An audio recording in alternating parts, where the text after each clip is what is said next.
Hey everybody, welcome back to the channel. Today I'm here to break down the NASCAR Xfinity Series slate for Kansas Motor Speedway, Saturday night, 7 o'clock p.m. Going to be a pretty exciting race. Honestly, Kansas usually brings good racing, so I'm kind of interested for this race. I think it'll be a fun one. But before I get into that, if you're new to this channel, always make sure to leave a like on this video, subscribe to the channel, leave a comment, turn on notification bell. All that stuff really helps me grow. Had a ton of growth throughout NASCAR season as it's coming to a close. NFL is going strong right now, so be sure to go check out NFL content if you're into that. If you want to get more of my content, you can always subscribe to my Patreon. I'll put the link in the description below. It's only $10 a month. You're going to get content for all three NASCAR series combined, so be sure to check all that out. But let's get into the players, where we start out with Chase Briscoe, who's probably the most likely candidate to win the championship at this point. He starts 6th this week, most expensive driver. He has the 10th best average finish at Kansas, the 7th best at intermediates, and the 11th best at large ovals. When we go look at lap sled, he does only have 33 laps led at Kansas, but that is the second most in the field. But he has 526 at intermediates and 133 at large ovals. So he's done pretty well in the lap sled category. When we go look at the last 5 races, he has an average finish of 8 and 333 laps led, which is the most laps led in the field. We saw him get a win at Vegas 2 weeks ago, or 3 weeks ago, something like that.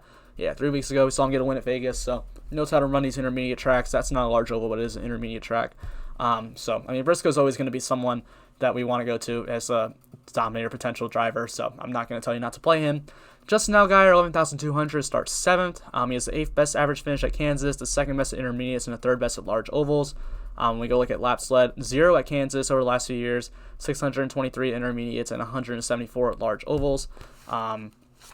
That 0 number is a little concerning, but he does have the 2nd most laps led at intermediate tracks and 174 at large ovals, so that's not as concerning for me.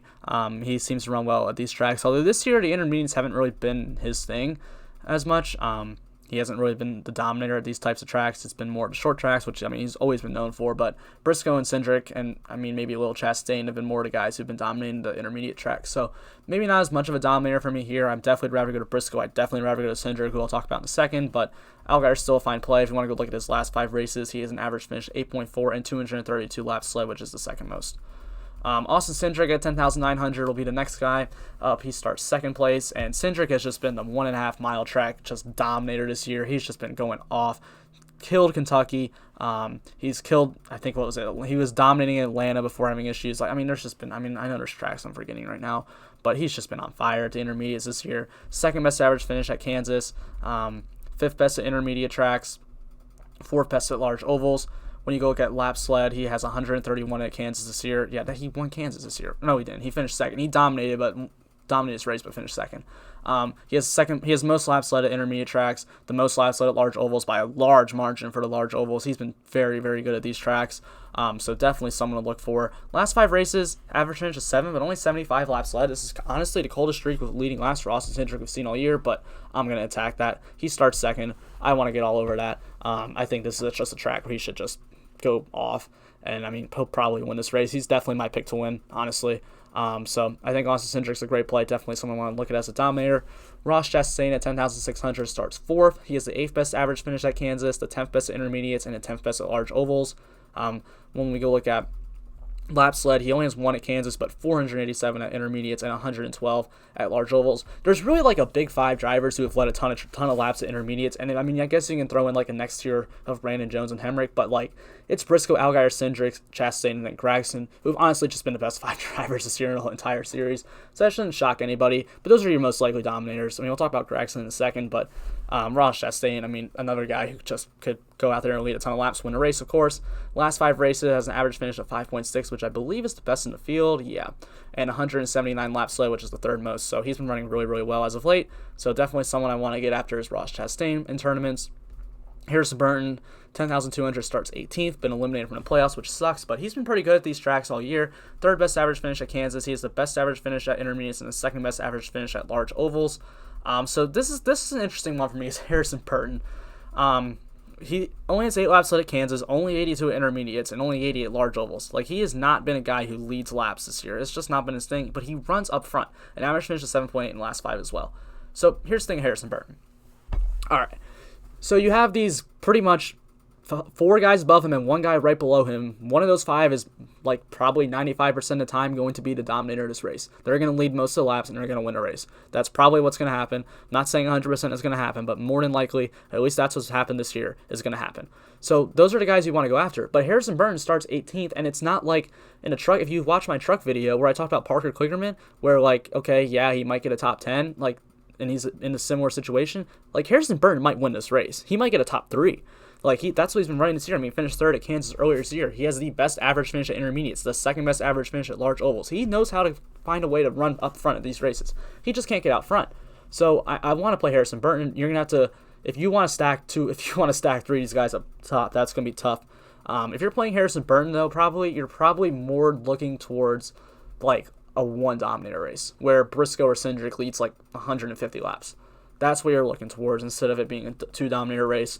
And hopefully Harrison Burton finishes like 2nd or 3rd then. There is another place differential option I'm going to talk about after 2 more drivers that could be just as good of a play, but I think Harrison Burton has a little bit more upside. I mean, I think Harrison Burton could really win this race, so he's definitely someone I have interest in. It's just going to be tough to fit him in if you want to get 2 dominators. Noah Gragson, $9,900, starts on the pole. He has 13th best average finish at Kansas, but he does have the 4th at intermediates and the 7th at large ovals. When you go look at lap sled, 0 lap sled at Kansas, but 426 at intermediates and 166 at large ovals. Probably out of the 5 dominators, the one I'm probably least interested in, but I think he still has the potential to dominate and win this race. Of course, last 5 races has an average finish of 5.8 and 27 laps led, so I mean, he's been running pretty well. Starts on the pole. Him or Cindric should get that early jump, so I think one of those 2 is probably going to be the early lap leader, as you would say, but they're all in play. I mean, when I'm making my lineups, I'm going to want to have at least 2 of Briscoe, Allgaier, Cindric, Chastain, and Gragson in every lineup, which could end up leading me towards a Harrison Burton fade, but it's hard to not want to have 2 of those guys in every lineup, so that's probably what I'm going to lean towards. Justin Haley, $9,700, starts 9th. He has 6th best average finish at Kansas, 8th intermediate, 6th at large ovals. He has 0 laps led at Kansas, only 48 intermediates, only 18 at large ovals. Last 5 races, average finish 9.4 and 58 laps led. I'm probably not going to go there. He just doesn't have as much upside to me as some of these other guys that could really dominate the race, and he doesn't have a ton of place differential like Burton or Alfredo does. So Haley's probably not going to be someone I have maybe honestly any of. I mean, of course, he can always end up in the top 2 or 3 like he always does. He finds a way to get up there a lot, but I think it's more likely that this race probably doesn't happen. Now, Anthony Alfredo at 9,500 starts 25th. He's in that 21 car for RCR. I was looking down like the starting lineup earlier, and I was like, "Where's the 21 car?" Because I didn't really know who was driving it. I didn't know if it was gonna be Alfredo, Gralla, Snyder.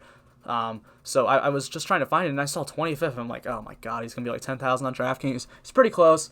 He starts 25th. He hasn't raced at Kansas. Didn't race in this car earlier this year. That was Kaz Gralla, who had a good run. He has the 11th best average finish at intermediates and the 5th best at large ovals. Only 9 laps led at intermediates and 9 at large ovals. Like, he's not going to be a guy that's going to lead you a ton of laps. Average finish at 13.66 in the last 5 races. At Auto Club earlier this year, which is a track that's pretty similar, not exactly similar. I think he finished like 3rd or 4th. Maybe it was like 6th. I don't know. He had a really good run. We've seen him have these like outstanding top 5 runs. So he has that top 5 upside, but he doesn't hit it as much as Harrison Burton, which is why he's cheaper. Like, it makes sense, the price difference. Like, Harrison Burton should be more expensive than Anthony Alfredo. But they both have that upside. So both these guys are in play for me, and it's easy. I will say it's definitely easier to fit into those Dominators and Anthony Alfredo, if that's the way you're going. So definitely someone I like to get to is Alfredo. Brandon Jones, 9,300, starts 5th. He won this race earlier this year, and he's won at Kansas before as well. Like, he won, I think his first ever Xfinity Series win came here. So he has the best average finish in the field. 6th at intermediates and 8th at large ovals. I think this is going to lead to him being a popular play just because he won earlier this year. But only 20 laps led in that race, 218 at intermediates and 152 at large ovals. Like, he's a dominator that it could happen, but more than likely it's not going to. 8.4 in the last 5 and 26 laps led. I don't think Brandon Jones really does anything this race. He'll probably run inside a top 5 to 10 the entire race, but that's probably about it. So I don't know how interested I am in him. I'd, again, just rather pay for the other Dominators. I think they're better. I think there's a more likely chance that those guys are the Dominators than Brandon Jones. But Brandon Jones definitely has upside, and he's just, you know, he's just not as, he's like, you have these tier 1 Dominators, and then there's like tier 2 Dominators, and Brandon Jones is one of those. So I think he's fine. Riley Herbst starts 12th at $9,100. Got eliminated from the playoffs last week. The 11th best average finish at Kansas, 9th at intermediates, and 9th at large ovals. When we go look at laps, he hasn't led any laps in the last 5 races, an average finish of 14th. I mean, Riley Herbst can get up in front of top 5. That can happen every race, but the upside's probably not there for me. I probably will go other places. Same thing with Michael Annett. Starts 11th. He has the 5th best average finish at Kansas, 12th best at intermediates, 12th best at large ovals. When we go look at lap sled, he has 3 laps led at Kansas, 61 at intermediates, and 55 at large ovals. I think Michael Annett's definitely someone I'd like to get to more than Riley Herbst because I think he has like top 5 upside. I mean, he has the 5th best average finish here. We can see him run up really close towards the front, and I don't think anyone's going to play him. No one ever plays Michael Annett, especially when he's like a little more expensive than he's been recently. So I do think Michael Annett probably comes in lower owned and is a good PD option if you want to throw him in lineups. So I'll definitely have some shares of Michael Annett, but probably not a ton. Daniel Hemrick, $8,700, starting 3rd. He has the 4th best average finish at Kansas. He is the 3rd best at intermediates and the best at large ovals. Daniel Hemrick always finds a way to run up inside the top 5. Every single race, it seems like. He just cannot get that win. 0 laps led at Kansas, 258 intermediates, 231 at large ovals. In the last 5 races, he has an average finish of 20th. I think he's okay. He starts too high for me to really want to get there. So probably going to be an avoid. I don't think he's going to be a dominator. I don't see that happening, especially not in a playoff race. So I don't think Hemrick's really the spot to go. Either is Ryan Sieg, starts 8th, 7th best average finish here, 13th at intermediates, 14th at large ovals, 25 laps led at Kansas, 89 at intermediates, and 34 at large ovals. It's not really that big of a dominator. It doesn't really happen too often. Average finish of 9.8 in the last 5. I'm not going to get there. I don't think this is really a spot for him. It's just not. He just starts too high up. Timmy Hill starts 31st, 8,300. I'm going to keep on going with the fade Timmy Hill thing as long as I keep pricing him up here. It's like an average finish like 28 in the last 5 races, so we're just going to move on with that. Don't play Timmy Hill. Don't do that. Jeremy Clements is the 12th best average finish at Kansas, 16th at intermediates, and 16th at large ovals. When we go look at the last 5 races, he has an average finish at 18th. I mean, he could hang around the top 15, but he's probably, again, not someone I want to get to. I'd rather get to Brett Moffitt, starts 27th. He has the 14th best average finish at intermediates and the 13th best at large ovals. In the last 5 races, he has an average finish of 19.4. He has tops and upside, probably won't hit that, but he definitely can hit the top 15. I think that's definitely something that's in the cards. So Brett Moffitt's someone I'm definitely going to have some exposure to, as is Austin Hill, starting 29th at 7,700. Does feel a little bit pricey for Austin Hill and the equipment he's driving, but I think compared to just all the other drivers around him, like you just have to consider it. 19th best average finish at intermediates and 26th at large ovals. Last 5 races, Austin Hill, though, does have an average finish of 13th, which is pretty solid. So definitely someone to get some exposure to. Finished, I think that was at Vegas. I mean, that's really only like 1 race. But I think that was at Vegas where he finished 13th. So because I didn't include that rain fest at the Roval last week in anything. I just don't think that was a fun race. So, yeah, I didn't really include that stat in anything. But Austin Hill, I think, is fine. It's starting 29th. I think he can get up inside that top 15. Definitely should get up inside the top 20 for sure. So, I think it's a good play at 7,700. Mike Snyder starts 15th and $7,500. 20th best average finish at Kansas. 15th in intermediates. 19th in large ovals. It's probably not that good. Average finish of 26.2 in the last 5 races. Probably going to avoid him, as I will Ryan Vargas, who has average finish of 25 in the last 5 races. Starts 17th. I mean, it's just not going to go anywhere. So that's probably where he's going to hang around. He's going to hang around 17th all day, so I don't really want to get there. Brandon Brown starts 16th, $7,100. I'll probably get some Brandon Brown. He has the 14th best average finish at Kansas, 18th at intermediate, 17th at large ovals. He'll get the last 5 races. He's an average finish of 14.6, so he's been running pretty solid. So I think Brandon Brown's definitely someone to get some exposure to. He can compete for a top 10. Definitely someone I like in tournaments.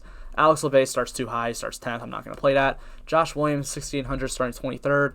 19th best average finish at Kansas, 21st at intermediates, and 21st at large ovals. In the last 5 races, he has an average finish of 19.8. So, I mean, he can...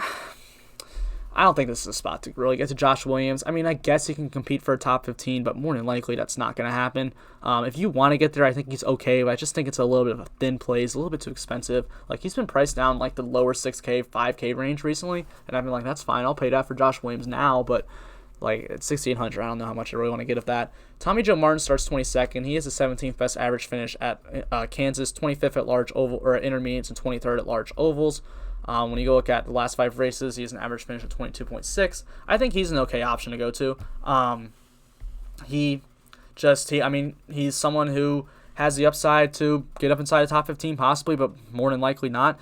I mean, it's just he's someone that's okay at 6,600. I wish he was a little bit cheaper too, but I think he's still a fine option. Vinny Miller is 6,400, starting 28th. I'm not going to play him his last 5 races. He's an average finish of 31.8. He has not been good this year, so we're going to get away from Vinny Miller.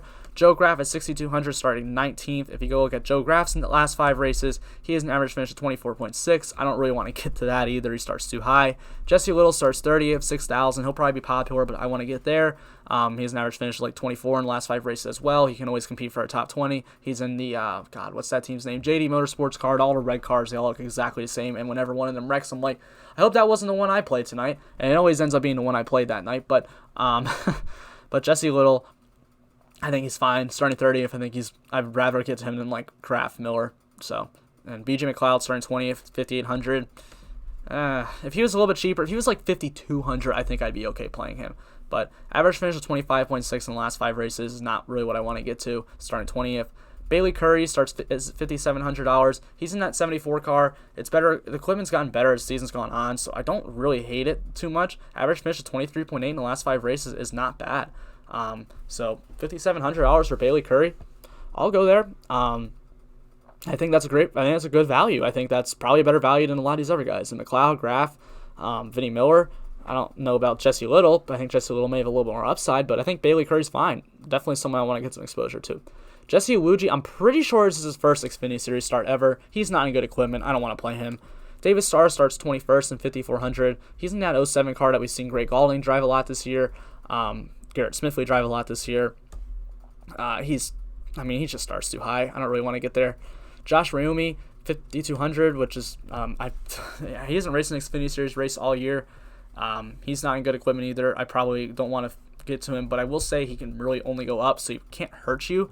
I think he's okay if you really want to get there, but I'll probably be avoiding him. Dexter Bean isn't going anywhere. He's been bad all year. Cody Vanderwell's been bad all year. Matt Mills has been bad all year. Well, Matt Mills actually hasn't been horrible, but he had a little good run. I mean, he does have an average finish of 20 in the last 5 races. Like, he can hang around there. I think Matt Mills might be okay. I think he might be a viable, just super deep punt if you want to go there. I probably am not going to play Matt Mills, but he's a super deep punt option I don't hate completely. Jeffrey Earnhardt starts way too high for me, and Stephen Light we don't ever play. So that's really all I got to say on this video for the NASCAR Xfinity Series race at Kansas. A lot of Dominators, some interesting value down low. I think the best values are probably Bailey Curry and Jesse Little. If you can find a way to fit 3 Dominators and Harrison Burton in the lineup and don't feel horrible about it, then go for it, but more than likely it's going to be tough to do it. So thank you guys so much for checking this out. Hope you guys have a great rest of your weekend. Be sure to check out my Truck Series video if you haven't already, if that race hasn't happened already, and my Cup Series video will be out tomorrow, which is Friday. I'm recording this Thursday, so be sure to check out all that. Thanks, guys.